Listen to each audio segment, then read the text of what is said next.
આપણે મૂળ વાત ઉપર આવીએ. સ્તવના અને પ્રાર્થના બે ચીજ ચાલે છે. નિરાશ્રમાં અંદર જાવ એટલે શું કરવાની? સ્તવના.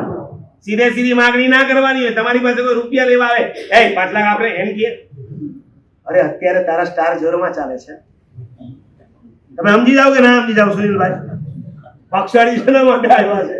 હા તો ચાલે કરે તો બધા પુણ્ય અલગ અલગ હોવાનું. નહીં, તમારે તો માર્કેટમાં અત્યારે નામ બોલાય છે. તમે સમજી જાઓ કે નહીં? આ પેલા સ્તવના છે, પછી શું આવશે? હેમેન્દ્ર પ્રાર્થના. કંઈક આપો, 5 લાખ આપો તો મારો ધંધો ચાલુ થાય. એમ પ્રભુની પાસે પણ માગણી કરવી હોય, જય વીરાય, તો સીધે સીધી પ્રાર્થના નહીં કરાય. પેલા શું કરવી પડે? જે દ્રષ્ટિ. તમને તો સ્તુતિઓ હરખી ના આવડે. એક છોકરાને શીખવાડ્યું તો આવીને મેં કીધું બોલતો કે જે દ્રષ્ટિ પ્રભુ દર્શન. કારણ કે ચોપડી હતી ને મારી પાસે, એટલે મેં એક ભાઈને કીધું કે જરા એને લખી આપે તો આવડતું તો. હવે તમને તો ગુજરાતી લખતા રહે ફાફા, બરાબર? અને હવે તો વોટ્સએપ આવી ગયો, પછી લખવાનું પણ ગયું કે નહીં ગયું? બોલો છેલ્લો લેટર ક્યારે લખ્યો? ભાઈ તમને પૂછું, કોને લખ્યો એ નથી પૂછતો.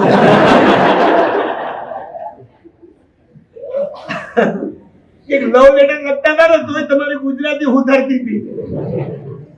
હવે તો ગુજ્જુ અંગ્રેજી આવ્યું, ગુજરાતી બધું મિક્સ.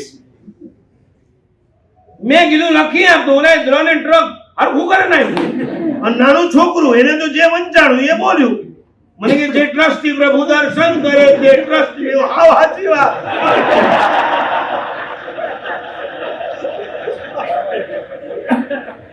મેં કીધું પ્રભુની જગ્યાએ ગુરુ કરી દે. પ્રભુના તો હજી કરવા જાય, ગુરુના દર્શન કરવા કેટલા ટ્રસ્ટી આવે? 5 સ્તુતિ કરો, 5 સ્તુતિ. દેરાસરમાં જાઓ અને 5 સ્તુતિ હૃદયના તારથી ગદગદ કંઠે બોલો, પાગલ. અને સ્તવના પછી આવે છે પ્રાર્થના. પ્રાર્થનાની તાકાત. શાસ્ત્રમાં એક ઠેકાણે લખ્યું છે, પ્રાર્થના તો ઇષ્ટ સિદ્ધિ. તમે પ્રાર્થના કરો ભગવાન, અને તમારી પ્રાર્થના પૂરી ન થાય એમાં કોઈ માલ. ઇષ્ટ સિદ્ધિ, તમને જે ઇષ્ટ હોય તમને પ્રાપ્ત થયા વગર એ નહીં, પણ એની કેટલીક કન્ડિશન હોય.